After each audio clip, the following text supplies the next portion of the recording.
Bonjour Dominique Moisy. Bonjour. Vous êtes spécialiste de relations internationales, vous êtes politologue et vous êtes conseiller spécial en géopolitique à l'Institut Montaigne. Intervenant aux Journées de l'économie de Lyon, où il sera notamment question du grand procès que l'on fait aujourd'hui au libéralisme. Alors est-ce que d'abord ce grand procès n'est pas d'abord instruit par la Chine et la Russie notamment?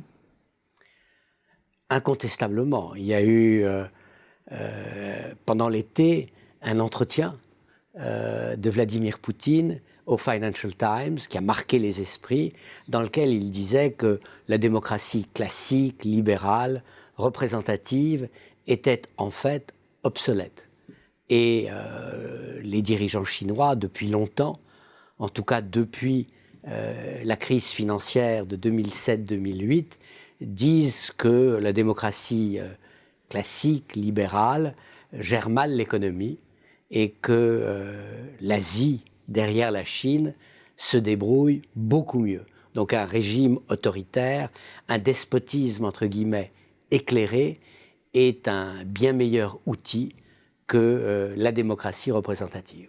Alors ça, c'est ce qu'on entend chez ces régimes autoritaires, ou ces démocraties imparfaites, selon comment on les considère, mais ça a des prolongements chez nous dans la contestation de nos propres régimes démocratiques. Comment est-ce que vous expliquez que ça puisse avoir un écho tel? J'ai l'impression que depuis quelques décennies maintenant, les dirigeants du monde libéral cherchent à donner raison aux dirigeants des pays autoritaires.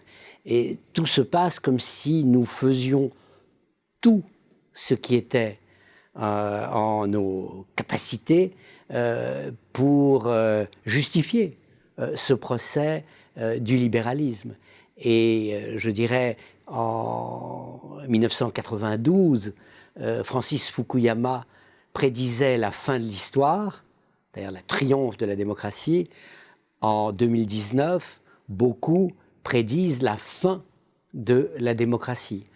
On s'est trompé en 1992 par excès d'optimisme. Je pense qu'on se trompe également en 2019 par excès de pessimisme. Oui, parce que les régimes autoritaires eux-mêmes sont l'objet de nombreuses contestations. Un peu partout dans le monde, les peuples se lèvent pour demander davantage de démocratie, alors que finalement ils sont si forts que ça, ces régimes autoritaires. Non, je crois que la raison pour laquelle ils nous attaquent tant, c'est qu'en réalité, ils se sentent faibles eux-mêmes. Poutine a pour la première fois une véritable contestation. Elle est discrète, mais quand même, il y a des dizaines de milliers de personnes qui descendent dans la rue pour dire « on en a assez ».